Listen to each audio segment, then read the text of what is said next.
Speaker, the President of the United States.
Welcome.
Members of Congress, I have the high privilege and the distinct honor of presenting to you the President of the United States.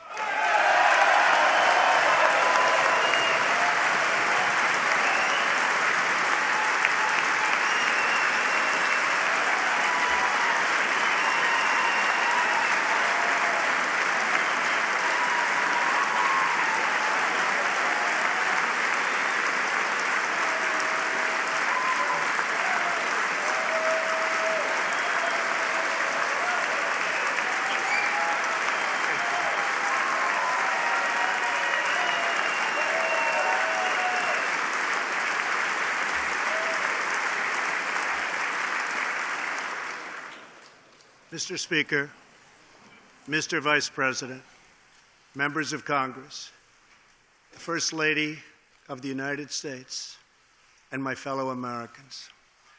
Less than 1 year has passed since I first stood at this podium in this majestic chamber to speak on behalf of the American people and to address their concerns, their hopes, and their dreams.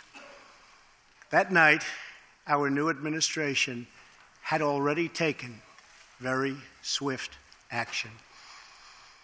A new tide of optimism was already sweeping across our land. Each day since, we have gone forward with a clear vision and a righteous mission to make America great again for all Americans.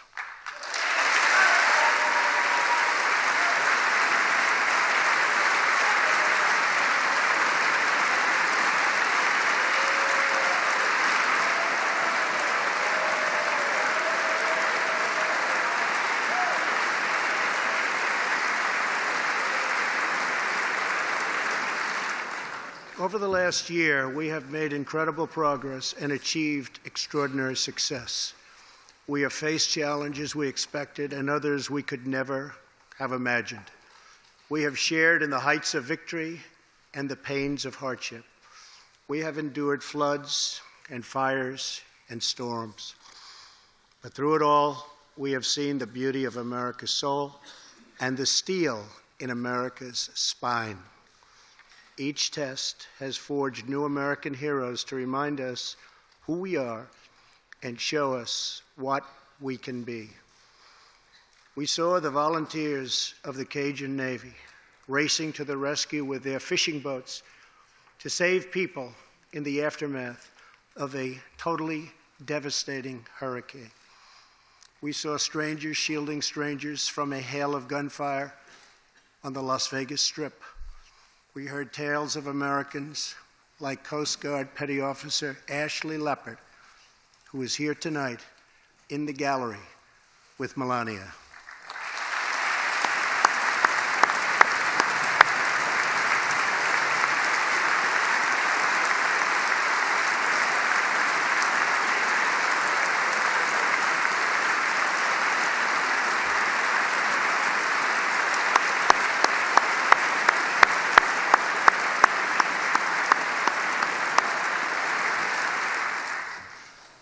Ashley was aboard one of the first helicopters on the scene in Houston during the Hurricane Harvey.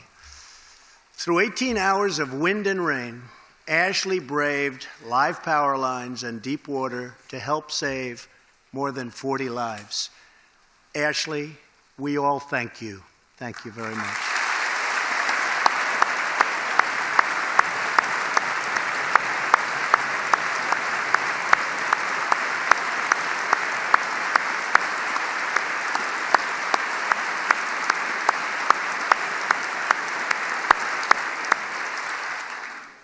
We heard about Americans like firefighter David Dahlberg. He's here with us also. David faced down walls of flame to rescue almost 60 children trapped at a California summer camp threatened by those devastating wildfires. To everyone still recovering in Texas, Florida, Louisiana, Puerto Rico, and the Virgin Islands, everywhere, we are with you. We love you, and we always will pull through together, always.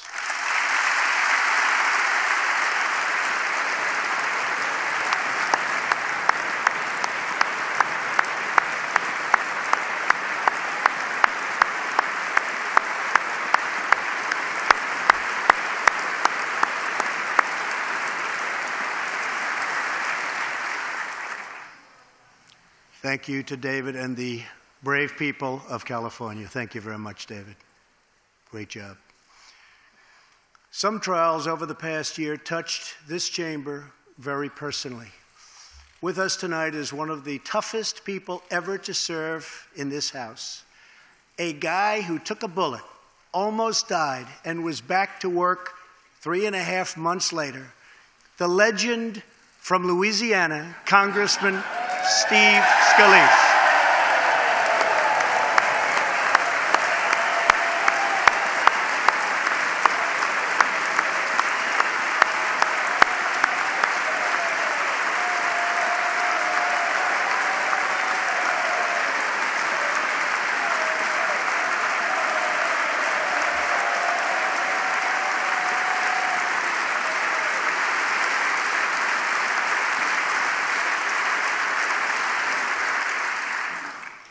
I think they like you, Steve.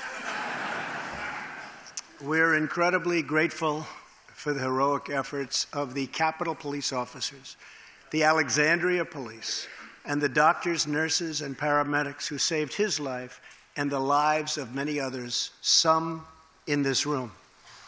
In the aftermath, yes.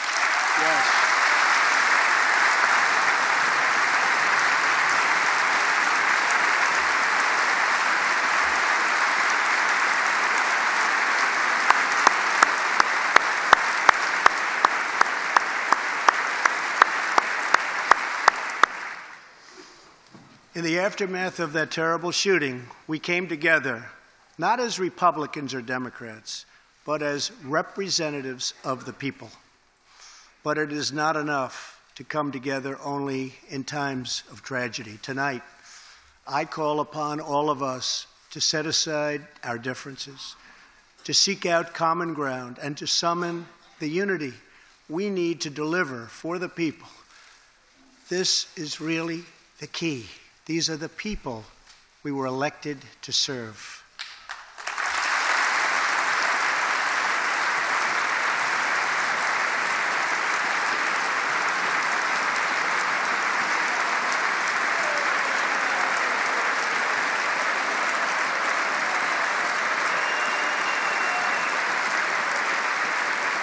Thank you. Over the last year, the world has seen what we always knew, that no people on earth are so fearless or daring or determined as Americans. If there is a mountain, we climb it. If there's a frontier, we cross it. If there's a challenge, we tame it. If there's an opportunity, we seize it. So let's begin tonight by recognizing that the state of our union is strong, because our people are strong.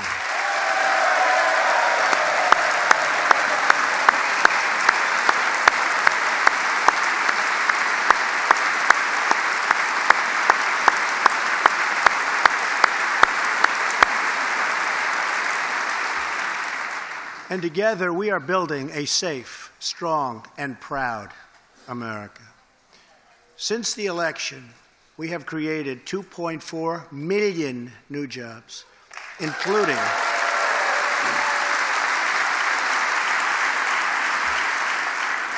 including 200,000 new jobs in manufacturing alone. Tremendous numbers. After years and years of wage stagnation, we are finally seeing rising wages.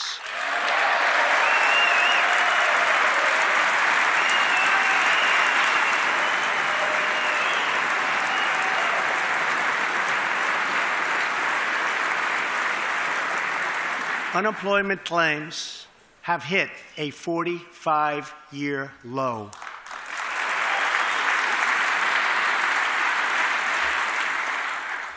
And something I'm very proud of, African American unemployment stands at the lowest rate ever recorded.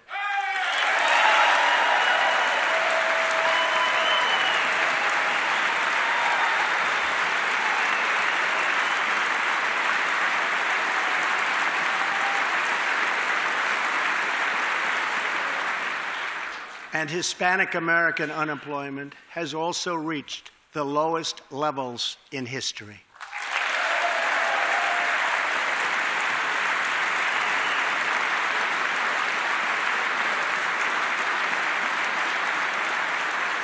Small business confidence is at an all-time high. The stock market has smashed one record after another, gaining $8 trillion and more in value in just this short period of time. The great news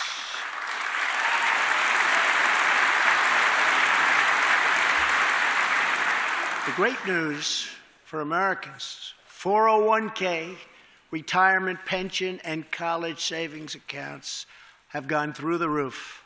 And just as I promised the American people from this podium 11 months ago, we enacted the biggest tax cuts and reforms in American history.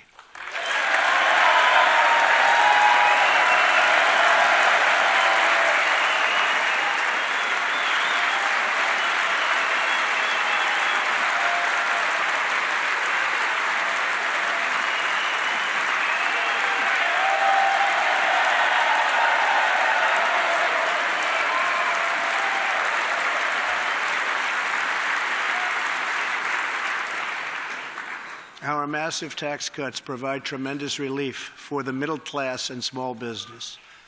To lower tax rates for hardworking Americans, we nearly doubled the standard deduction for everyone.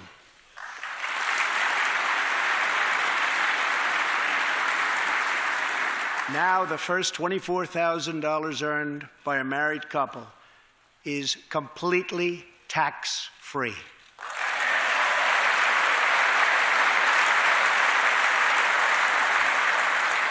We also doubled the child tax credit.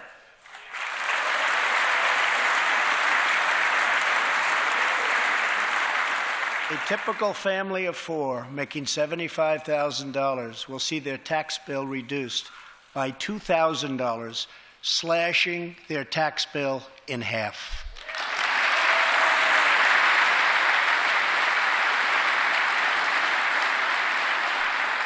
In April, this will be the last time you will ever file under the old and very broken system, and millions of Americans will have more take-home pay starting next month, a lot more.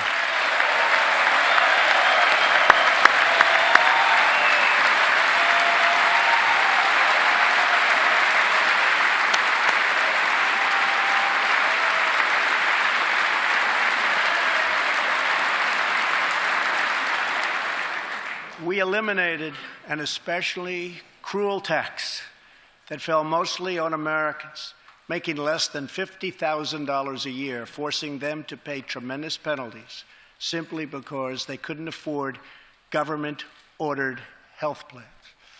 We repealed the core of the disastrous Obamacare. The individual mandate is now gone. Thank heaven.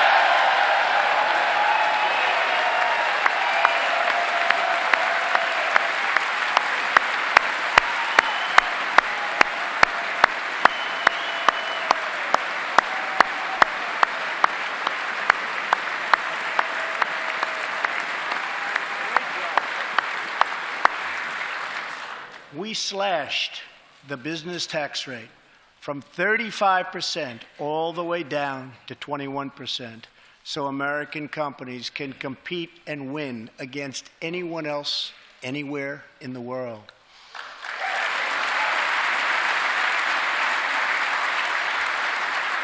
These changes alone are estimated to increase average family income by more than $4,000. A lot of money.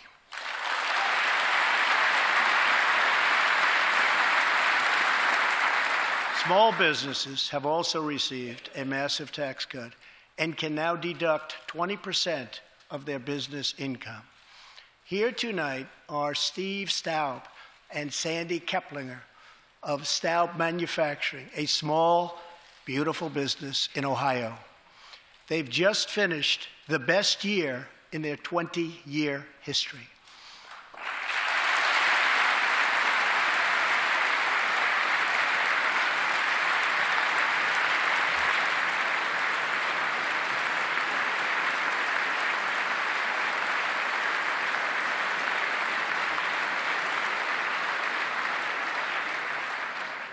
Because of tax reform, they are handing out raises, hiring an additional 14 people, and expanding into the building next door. Good feeling.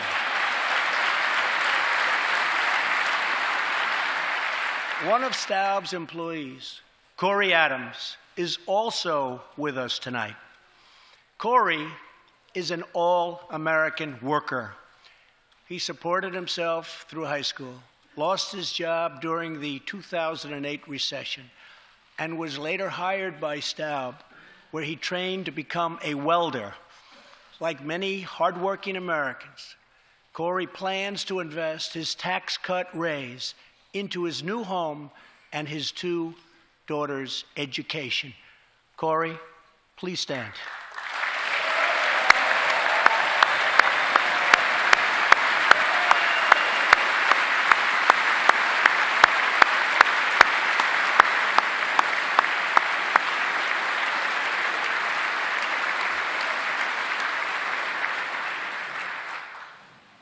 and he's a great welder. I was told that by the man that owns that company that's doing so well. So congratulations, Corey. Since we passed tax cuts, roughly 3 million workers have already gotten tax cut bonuses, many of them thousands and thousands of dollars per worker, and it's getting more every month, every week. Apple has just announced it plans to invest a total of $350 billion in America and hire another 20,000 workers.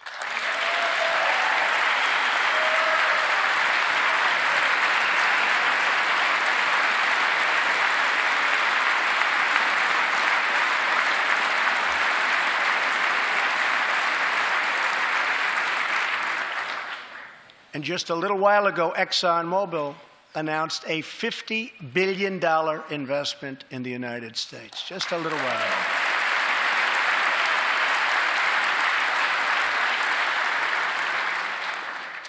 This, in fact, is our new American moment.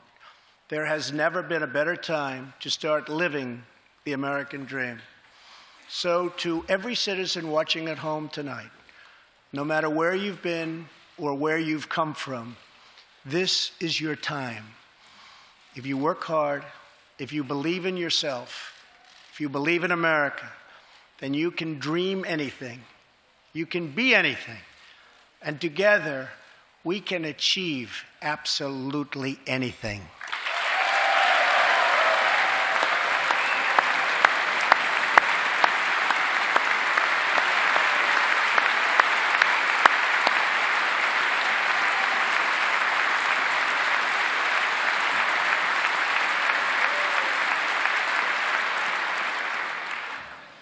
Tonight, I want to talk about what kind of future we're going to have and what kind of a nation we're going to be. All of us together as one team, one people, and one American family can do anything. We all share the same home, the same heart, the same destiny, and the same great American flag.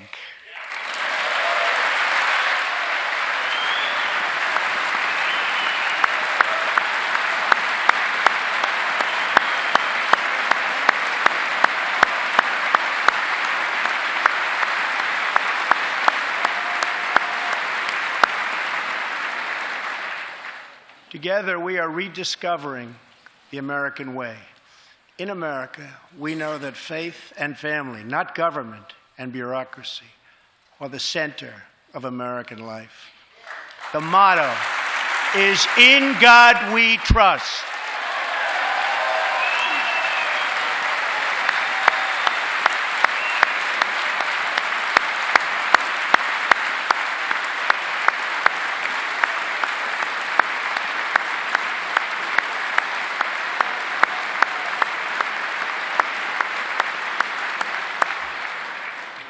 And we celebrate our police, our military, and our amazing veterans as heroes who deserve our total and unwavering support.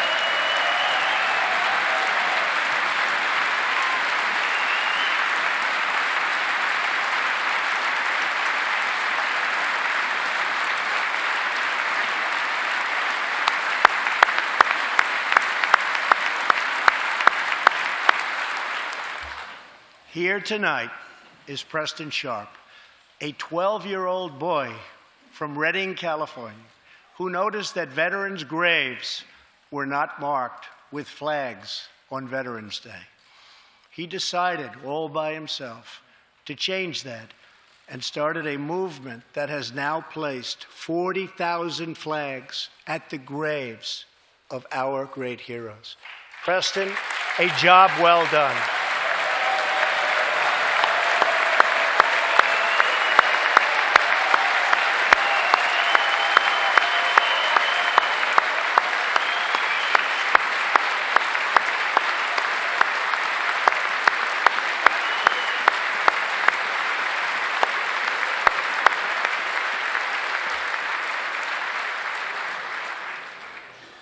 Young patriots like Preston teach all of us about our civic duty, as Americans. And I met Preston a little while ago, and he is something very special that I can tell you. Great future. Thank you very much for all you've done, Preston. Thank you very much. Preston's reverence for those who have served our nation reminds us of why we salute our flag, why we put our hands on our hearts for the Pledge of Allegiance, and why we proudly stand for the national anthem.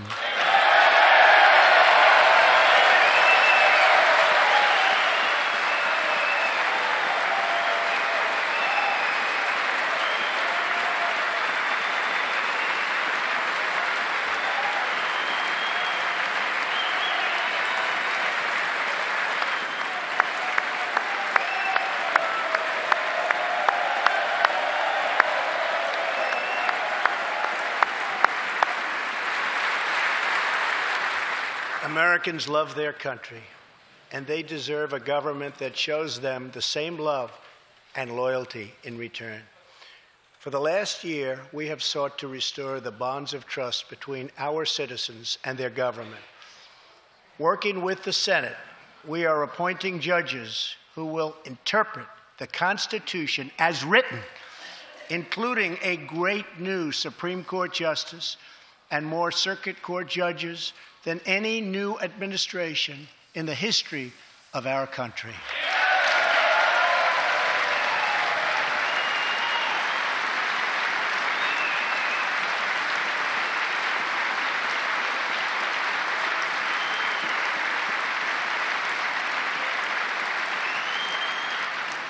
We are totally defending our Second Amendment and have taken historic actions to protect religious liberty.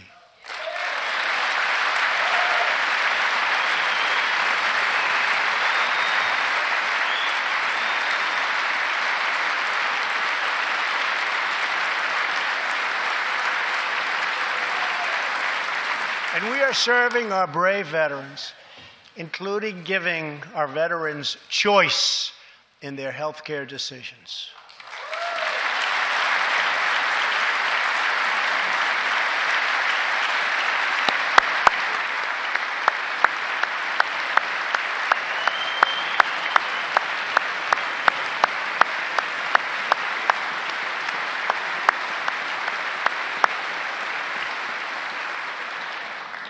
Last year, Congress also passed, and I signed, the landmark VA Accountability Act.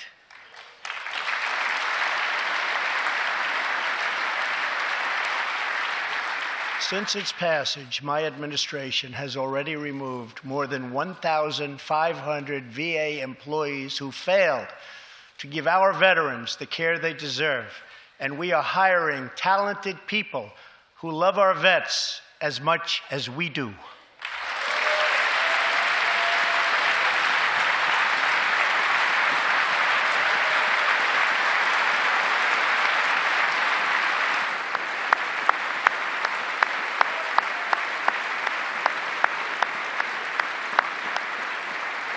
And I will not stop until our veterans are properly taken care of, which has been my promise to them from the very beginning of this great journey.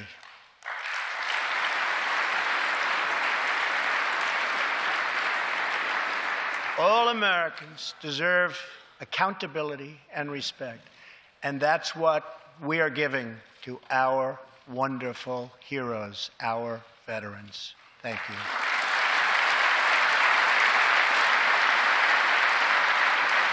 So tonight I call on Congress to empower every cabinet secretary with the authority to reward good workers and to remove federal employees who undermine the public trust or fail the American people.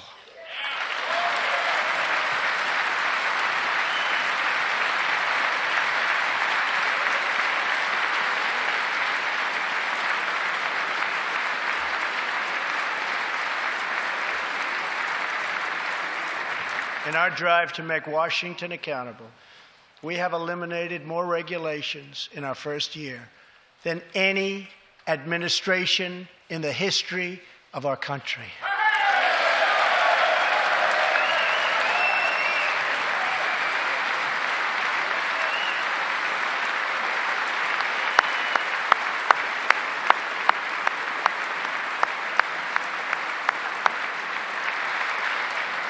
We have ended the war on American energy, and we have ended the war on beautiful, clean coal.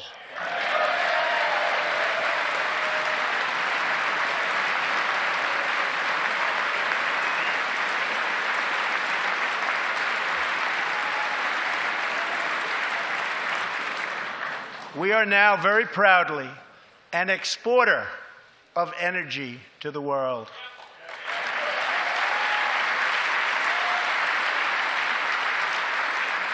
In Detroit, I halted government mandates that crippled America's great, beautiful auto workers so that we can get Motor City revving its engines again, and that's what's happening.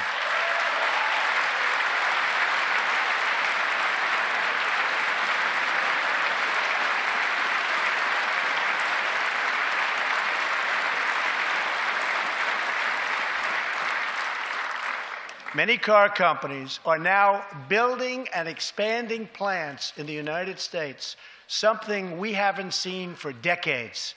Chrysler is moving a major plant from Mexico to Michigan.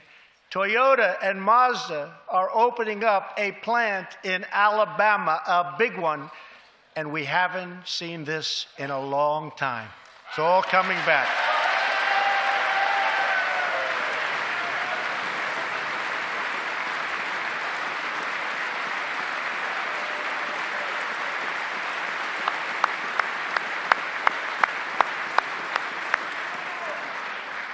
Very soon, auto plants and other plants will be opening up all over our country. This is all news Americans are totally unaccustomed to hearing. For many years, companies and jobs were only leaving us. But now, they are roaring back, they're coming back, they want to be where the action is, they want to be in the United States of America. That's where they want to be.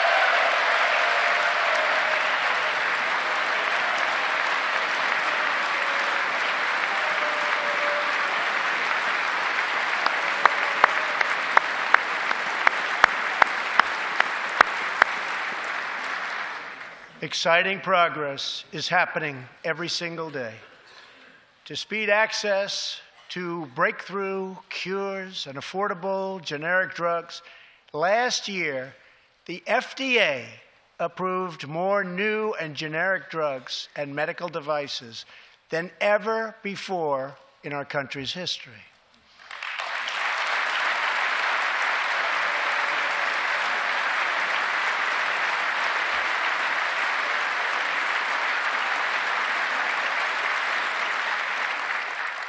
We also believe that patients with terminal conditions, terminal illness, should have access to experimental treatment immediately that could potentially save their lives. People who are terminally ill should not have to go from country to seek a cure. I want to give them a chance right here at home. It's time for Congress to give these wonderful, incredible Americans the right to try.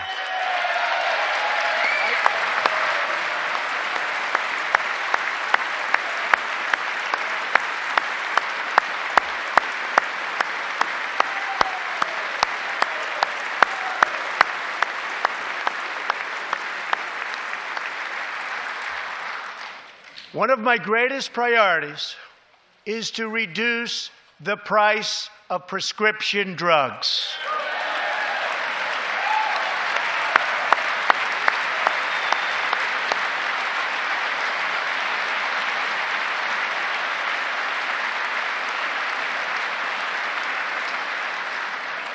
In many other countries, these drugs cost far less than what we pay in the United States, and it's very, very unfair. That is why I've directed my administration to make fixing the injustice of high drug prices one of my top priorities for the year.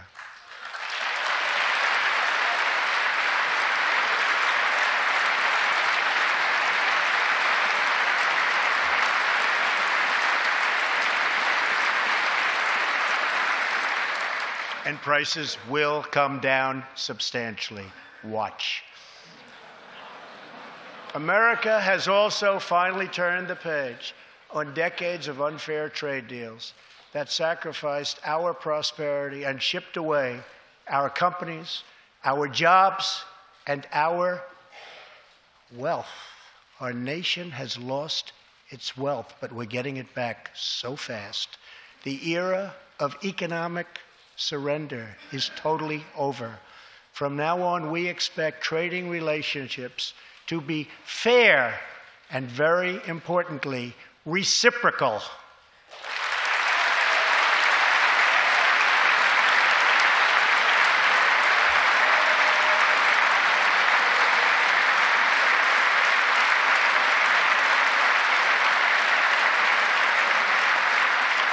We will work to fix bad trade deals and negotiate new ones, and they'll be good ones, but they'll be fair. And we will protect American workers and American intellectual property through strong enforcement of our trade rules.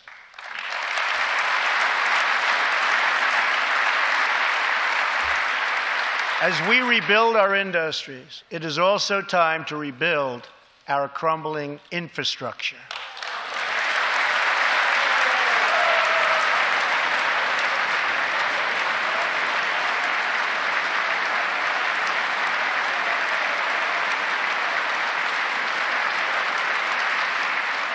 America is a nation of builders.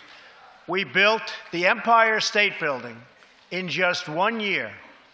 Isn't it a disgrace that it can now take 10 years just to get a minor permit approved for the building of a simple road?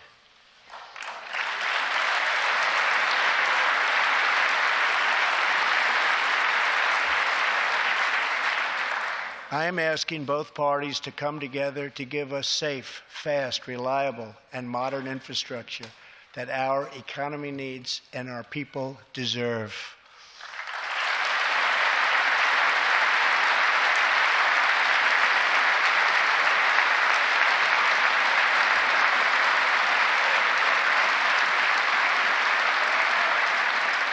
Tonight, I'm calling on Congress to produce a bill that generates at least $1.5 trillion for the new infrastructure investment that our country so desperately needs. Every federal dollar should be leveraged by partnering with state and local governments and, where appropriate, tapping into private sector investment to permanently fix the infrastructure deficit, and we can do it.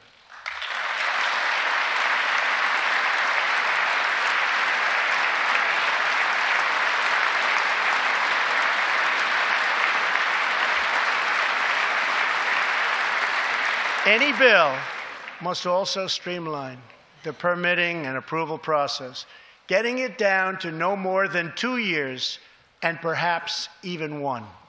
Together, we can reclaim our great building heritage.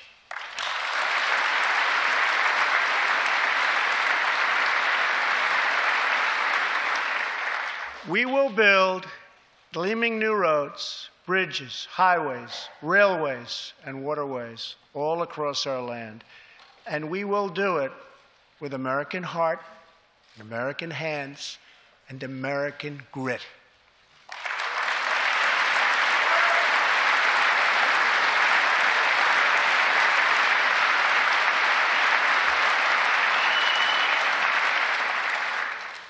We want every American to know the dignity of a hard day's work. We want every child to be safe in their home at night. And we want every citizen to be proud of this land that we all love so much. We can lift our citizens from welfare to work, from dependence to independence, and from poverty to prosperity. As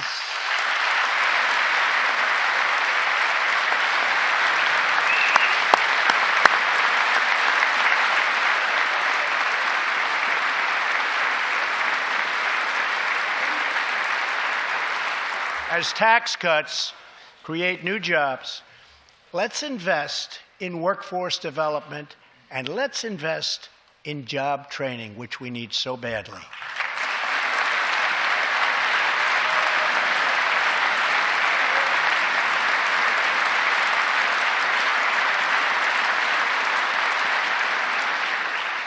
Let's open great vocational schools so our future workers can learn a craft and realize their full potential.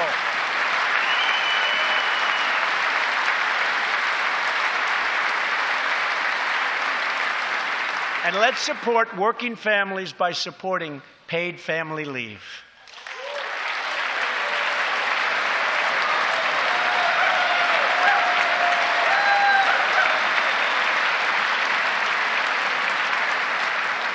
As America regains its strength, opportunity must be extended to all citizens. That is why this year we will embark on reforming our prisons to help former inmates who have served their time get a second chance at life.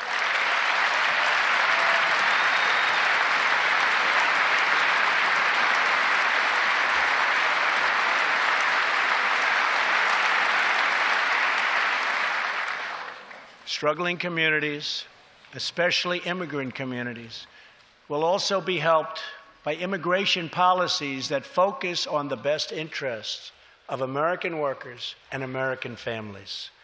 For decades, open borders have allowed drugs and gangs to pour into our most vulnerable communities. They've allowed millions of low-wage workers to compete for jobs and wages against the poorest Americans. Most tragically, they have caused the loss of many innocent lives. Here tonight are two fathers and two mothers, Evelyn Rodriguez, Freddie Cuevas, Elizabeth Alvarado, and Robert Mickens. Their two teenage daughters, Kayla Cuevas and Nisa Mickens, were close friends on Long Island. But in September 2016, on the eve of Nisa's 16th birthday, such a happy time it should have been, neither of them came home. These two precious girls were brutally murdered while walking together in their hometown. 6 members of the savage MS-13 gang have been charged with Kayla and Nisa's murders. Many of these gang members took advantage of glaring loopholes in our laws to enter the country as illegal, unaccompanied, alien minors and wound up in Kayla and Nisa's high school. Evelyn, Elizabeth, Freddie, and Robert, tonight everyone in this chamber is praying for you. Everyone in America is grieving for you. Please stand. Thank you very much.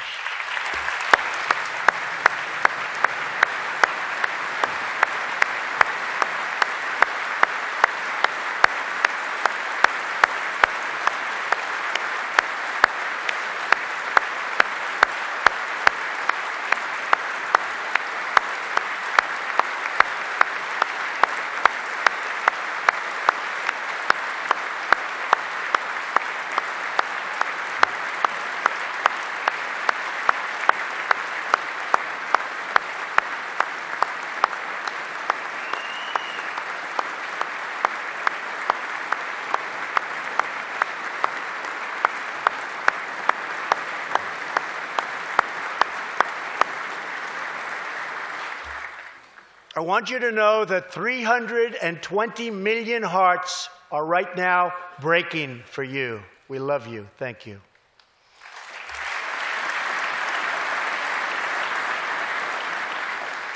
While we cannot imagine the depths of that kind of sorrow, we can make sure that other families never have to endure this kind of pain.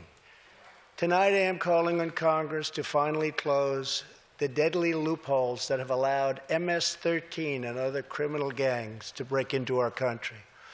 We have proposed new legislation that will fix our immigration laws and support our ICE and Border Patrol agents. These are great people. These are great, great people that work so hard in the midst of such danger so that this can never happen again.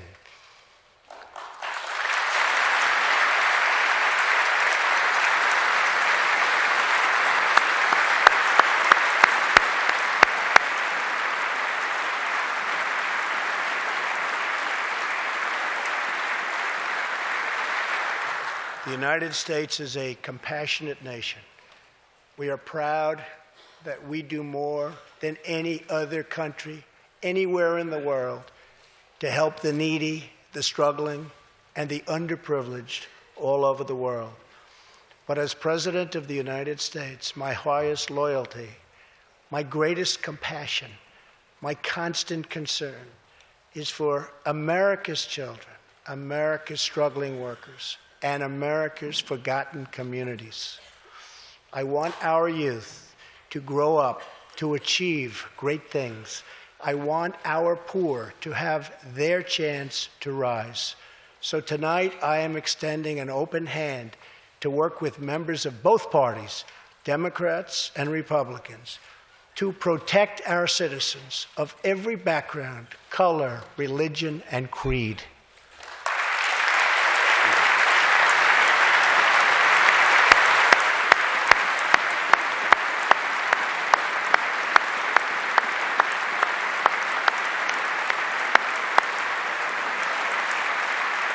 My duty, and the sacred duty of every elected official in this chamber, is to defend Americans, to protect their safety, their families, their communities, and their right to the American dream. Because Americans are dreamers too.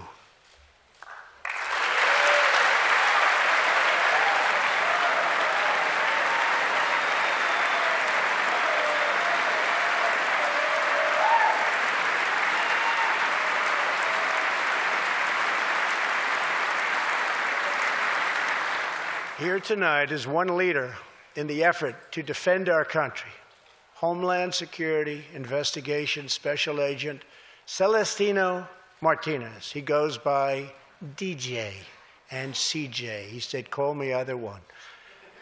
So we'll call you CJ. Served 15 years in the Air Force before becoming an ICE agent and spending the last 15 years fighting gang violence and getting dangerous criminals off of our streets. Tough job. At one point, MS-13 leaders ordered CJ's murder, and they wanted it to happen quickly. But he did not cave to threats or to fear. Last May, he commanded an operation to track down gang members on Long Island. His team has arrested nearly 400, including more than 220 MS-13 gang members.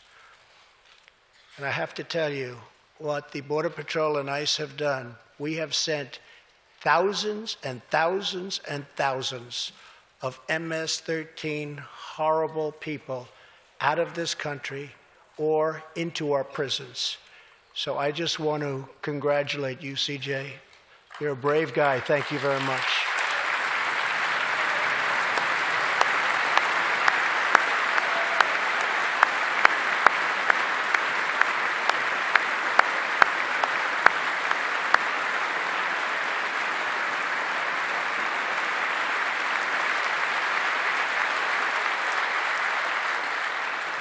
And I asked CJ, what's the secret? He said, we're just tougher than they are. And I like that answer.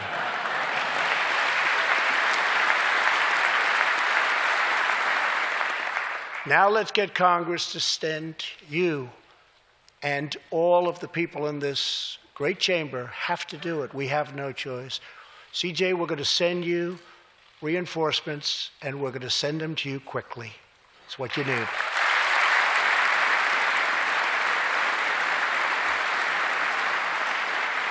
Over the next few weeks, the House and Senate will be voting on an immigration reform package.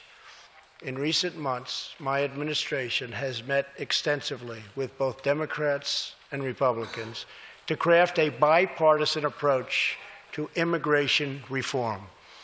Based on these discussions, we presented Congress with a detailed proposal that should be supported by both parties as a fair compromise, one where nobody gets everything they want, but where our country gets the critical reforms it needs and must have.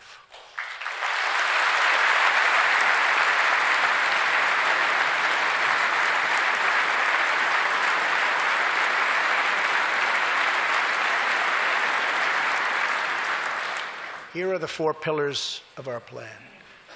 The first pillar of our framework generously offers a path to citizenship for 1.8 million illegal immigrants who were brought here by their parents at a young age. That covers almost 3 times more people than the previous administration covered.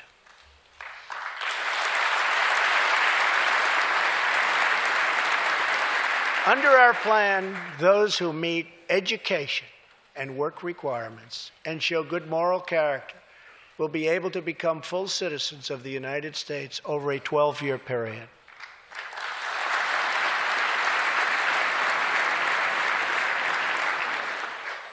The second pillar fully secures the border.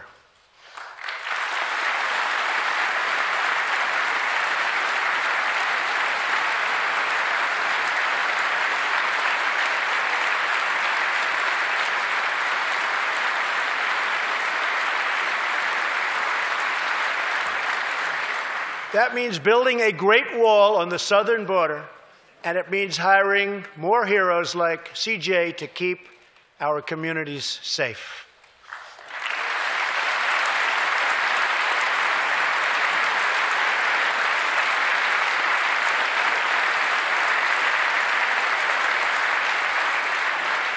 Crucially, our plan closes the terrible loopholes exploited by criminals and terrorists to enter our country, and it finally ends the horrible and dangerous practice of catch and release.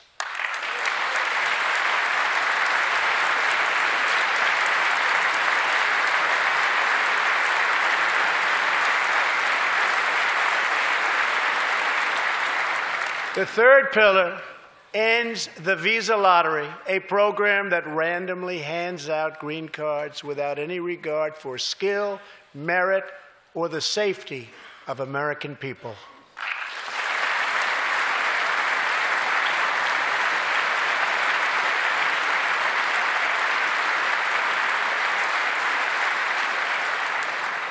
It's time to begin moving toward a merit-based immigration system, one that admits people who are skilled, who want to work, who will contribute to our society, and who will love and respect our country.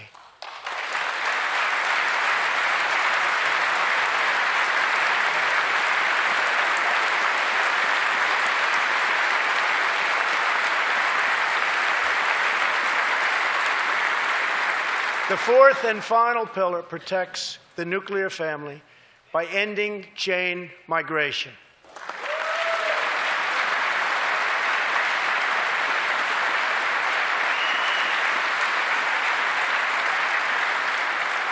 Under the current broken system, a single immigrant can bring in virtually unlimited numbers of distant relatives.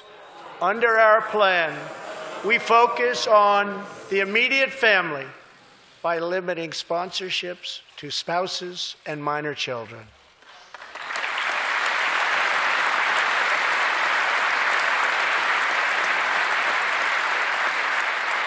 This vital reform is necessary not just for our economy, but for our security and for the future of America.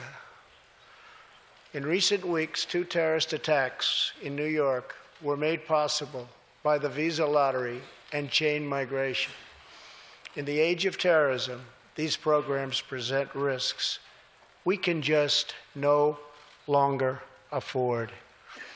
It's time to reform.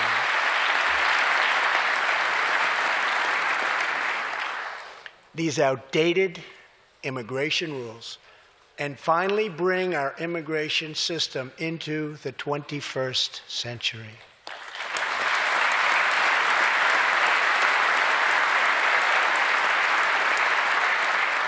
These four pillars represent a down-the-middle compromise and one that will create a safe, modern, and lawful immigration system. For over 30 years, Washington has tried and failed to solve this problem. This Congress can be the one that finally makes it happen. Most importantly, these four pillars will produce legislation that fulfills my ironclad pledge to sign a bill that puts America first.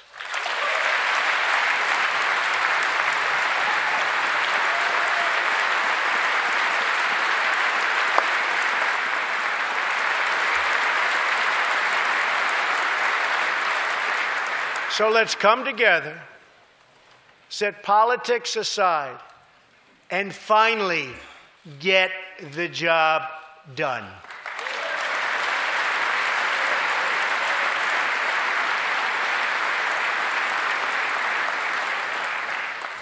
These reforms will also support our response to the terrible crisis of opioid and drug addiction. Never before has it been like it is now. It is terrible. We have to do something about it. In 2016, we lost 64,000 Americans to drug overdoses, 174 deaths per day, 7 per hour. We must get much tougher on drug dealers and pushers if we are going to succeed in stopping this scourge.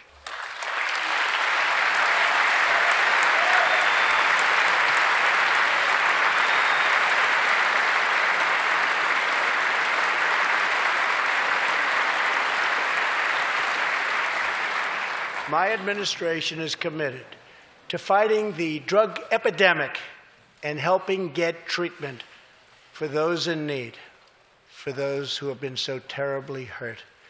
The struggle will be long and it will be difficult, but as Americans always do, in the end, we will succeed, we will prevail.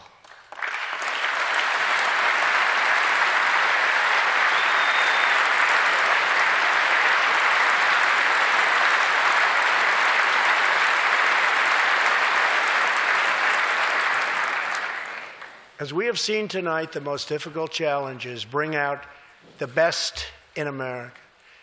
We see a vivid expression of this truth in the story of the Holetz family of New Mexico. Ryan Holetz is 27 years old, an officer with the Albuquerque Police Department. He's here tonight with his wife, Rebecca.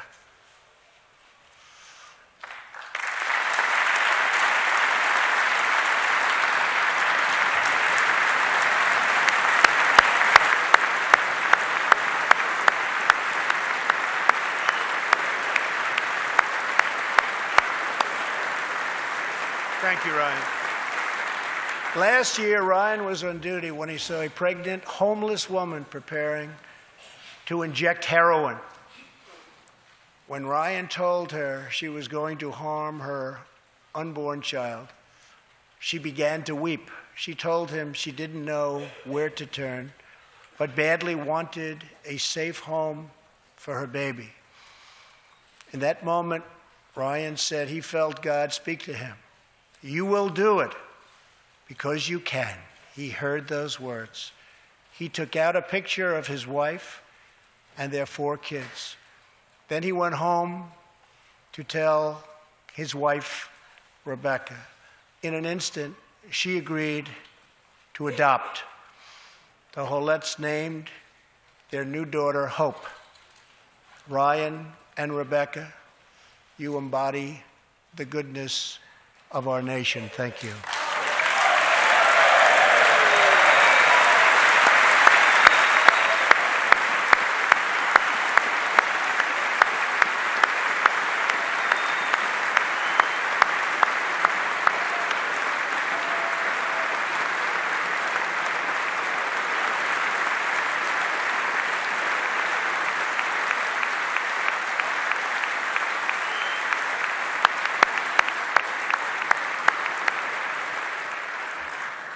Thank you, Ryan and Rebecca.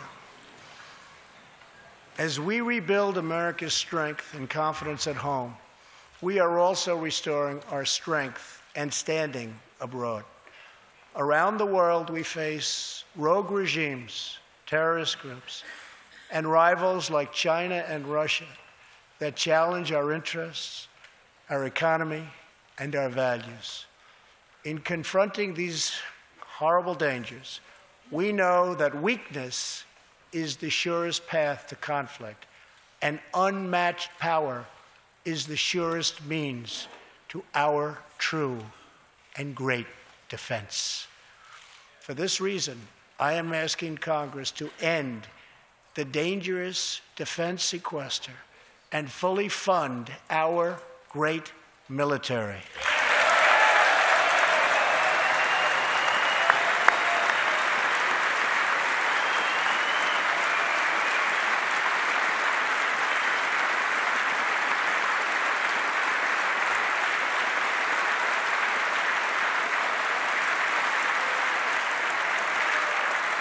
As part of our defense, we must modernize and rebuild our nuclear arsenal, hopefully never having to use it, but making it so strong and so powerful that it will deter any acts of aggression by any other nation or anyone else.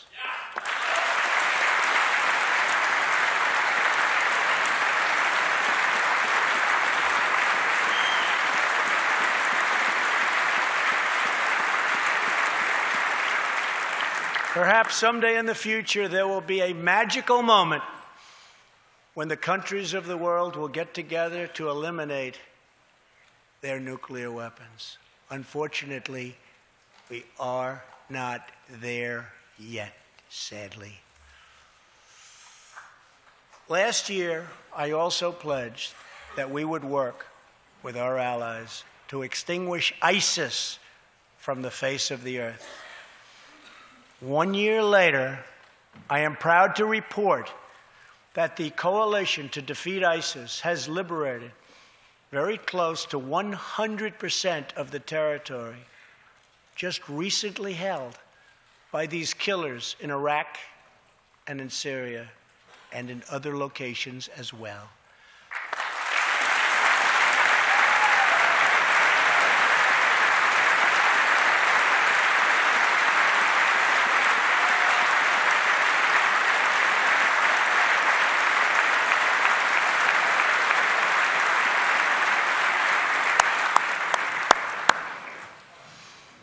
But there is much more work to be done.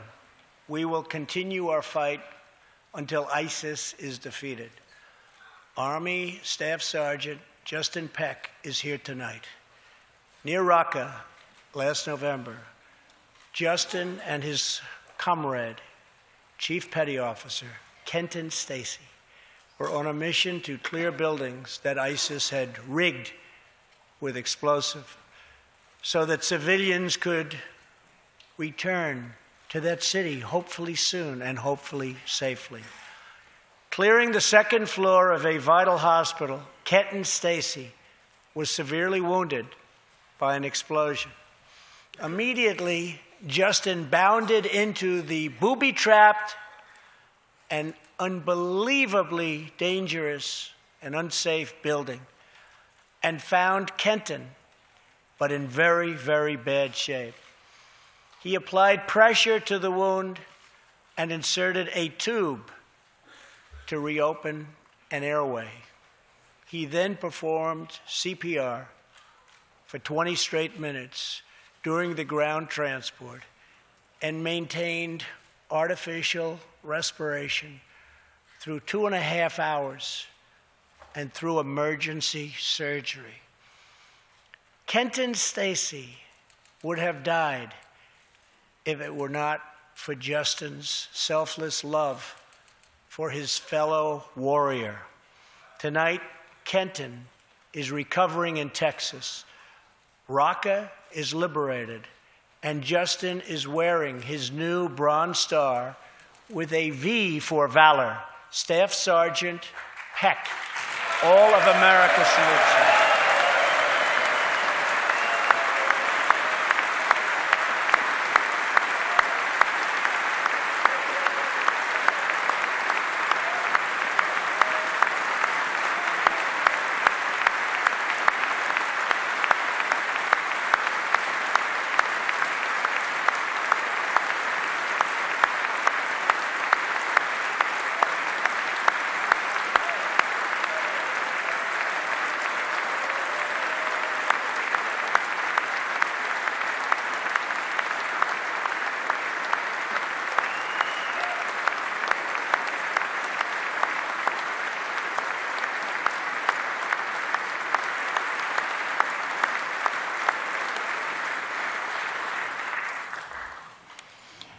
Terrorists who do things like place bombs in civilian hospitals are evil. When possible, we have no choice but to annihilate them. When necessary, we must be able to detain and question them. But we must be clear, terrorists are not merely criminals. They are unlawful enemy combatants.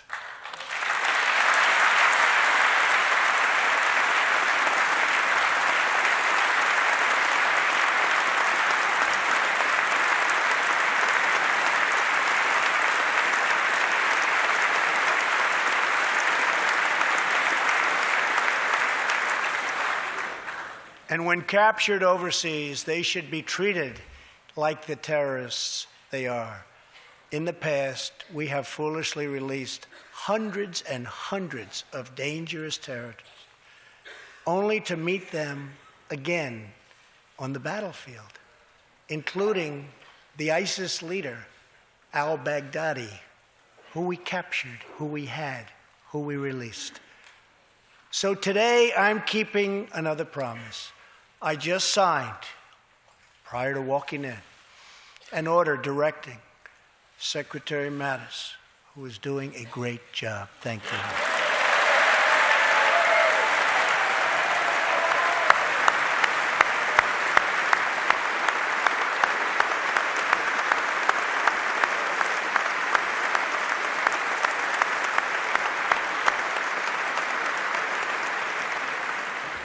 To re-examine our military detention policy and to keep open the detention facilities in Guantanamo Bay.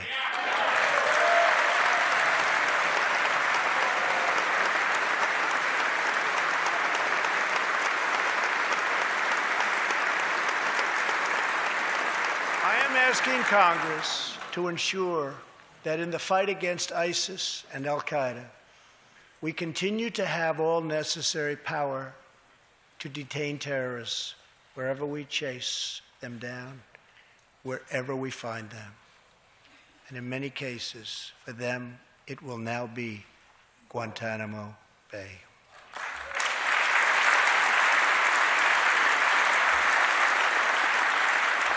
At the same time, as of a few months ago, our warriors in Afghanistan have new rules of engagement.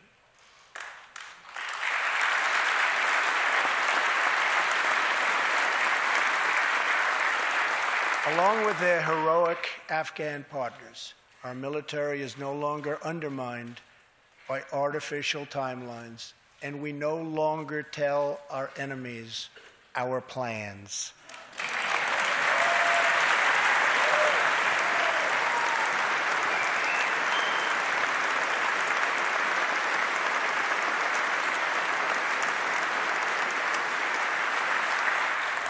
Last month, I also took an action endorsed unanimously by the U.S. Senate just months before. I recognized Jerusalem as the capital of Israel.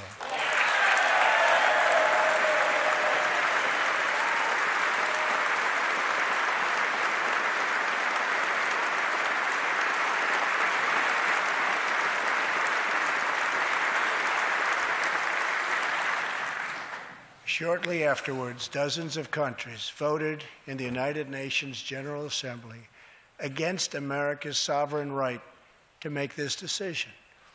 In 2016, American taxpayers generously sent those same countries more than $20 billion in aid.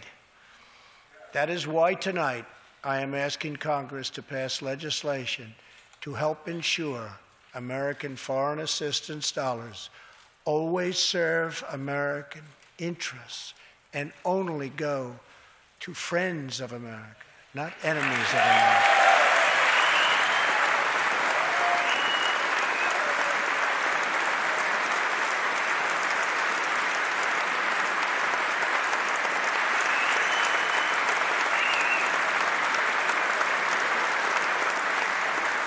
As we strengthen friendships all around the world, we are also restoring clarity about our adversaries. When the people of Iran rose up against the crimes of their corrupt dictatorship, I did not stay silent. America stands with the people of Iran in their courageous struggle for freedom.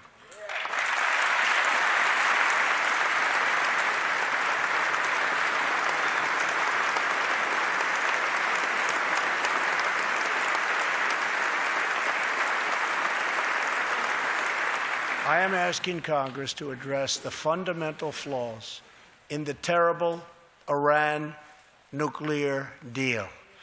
My administration has also imposed tough sanctions on the communist and socialist dictatorships in Cuba and Venezuela.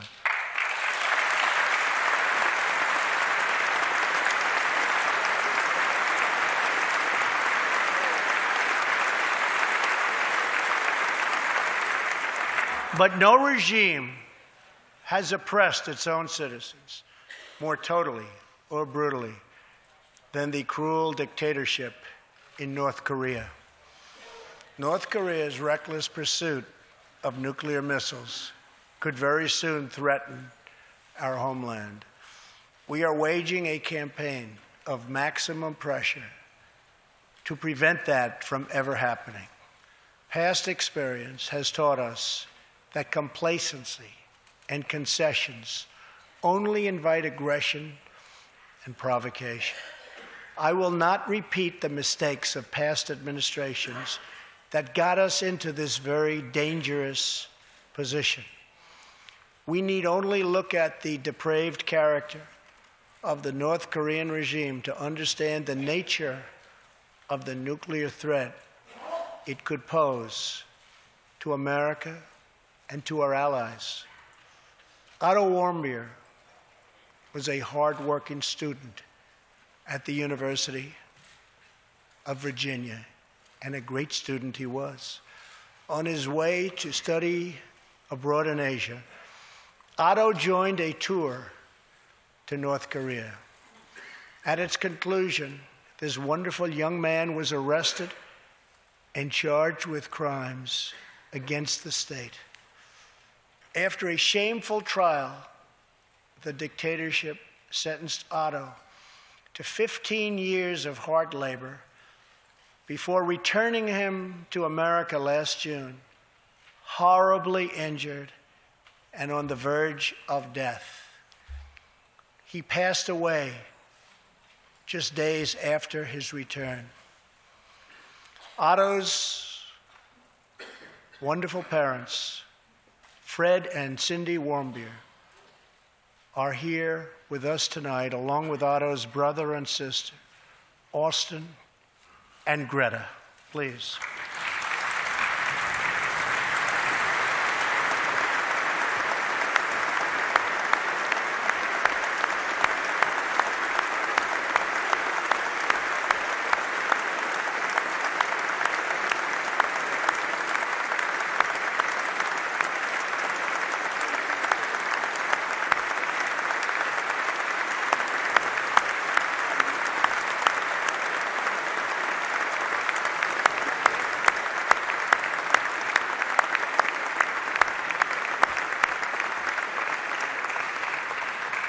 Incredible people.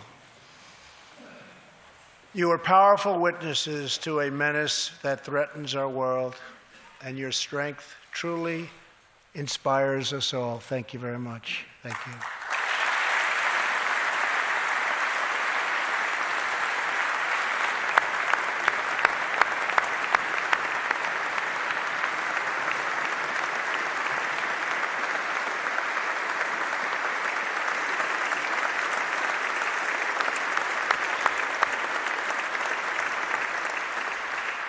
Tonight, we pledge to honor Otto's memory with total American resolve.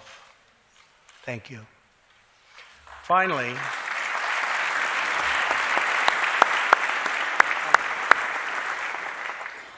we are joined by one more witness to the ominous nature of this regime.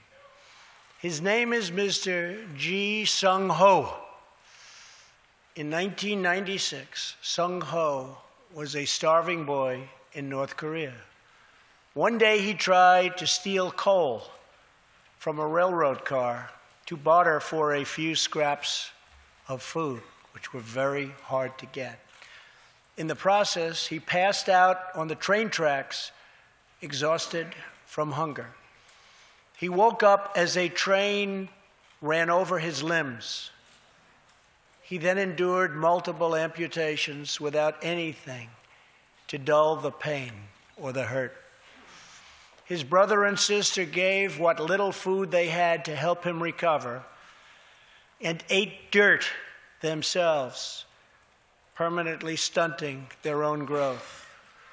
Later, he was tortured by North Korean authorities after returning from a brief visit to China. His tormentors wanted to know if he'd met any Christians. He had, and he resolved after that to be free.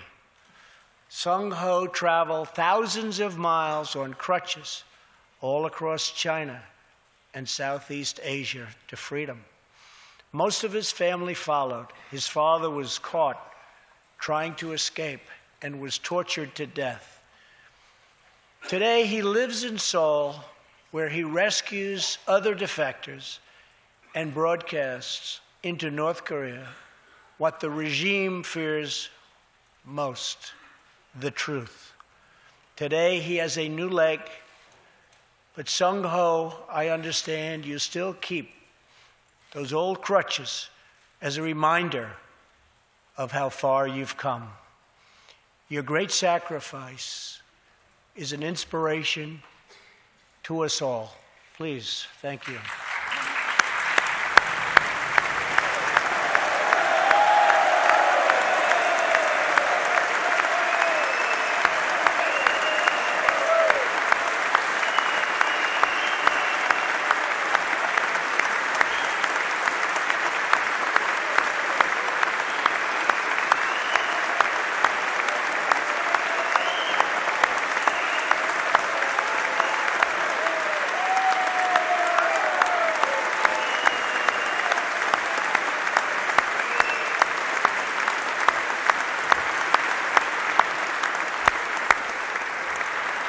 Sung Ho's story is a testament to the yearning of every human soul to live in freedom. It was that same yearning for freedom that nearly 250 years ago gave birth to a special place called America. It was a small cluster of colonies caught between a great ocean and a vast wilderness. It was home to an incredible people with a revolutionary idea that they could rule themselves, that they could chart their own destiny, and that together they could light up the entire world. That is what our country has always been about. That is what Americans have always stood for, always strived for, and always done. Atop the dome of this Capitol stands the Statue of Freedom. She stands tall and dignified among the monuments to our ancestors who fought and lived and died to protect her. Monuments to Washington and Jefferson and Lincoln and King. Memorials to the heroes of Yorktown and Saratoga, to young Americans who shed their blood on the shores of Normandy and the fields beyond, and others who went down in the waters of the Pacific and the skies all over Asia. And freedom stands tall over one more monument, this one.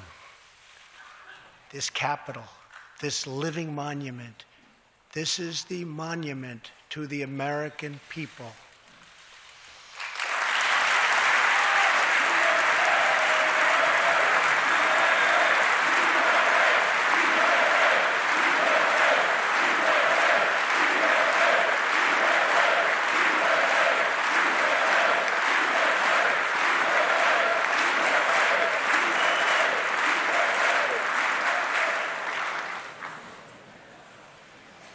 We're a people whose heroes live not only in the past, but all around us, defending hope, pride, and defending the American way. They work in every trade.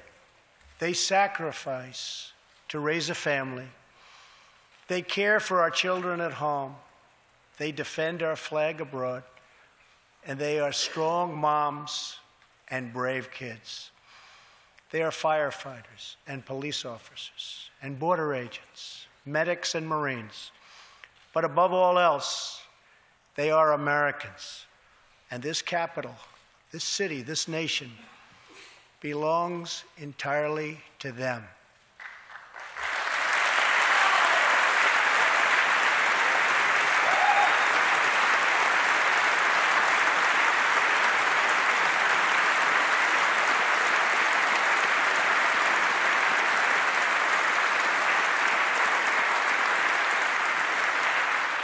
Our task is to respect them, to listen to them, to serve them, to protect them, and to always be worthy of them. Americans fill the world with art and music. They push the bounds of science and discovery, and they forever remind us of what we should never, ever forget. The people dreamed this country. The people built this country. And it's the people who are making America great again.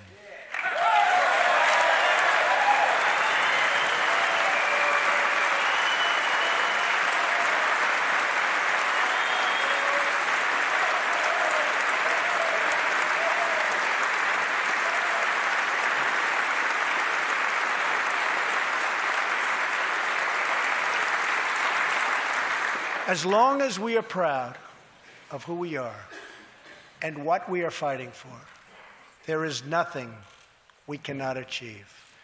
As long as we have confidence in our values, faith in our citizens, and trust in our God, we will never fail.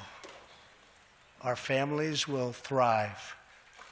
Our people will prosper. And our nation will forever be safe and strong and proud and mighty and free. Thank you, and God bless America. Good night.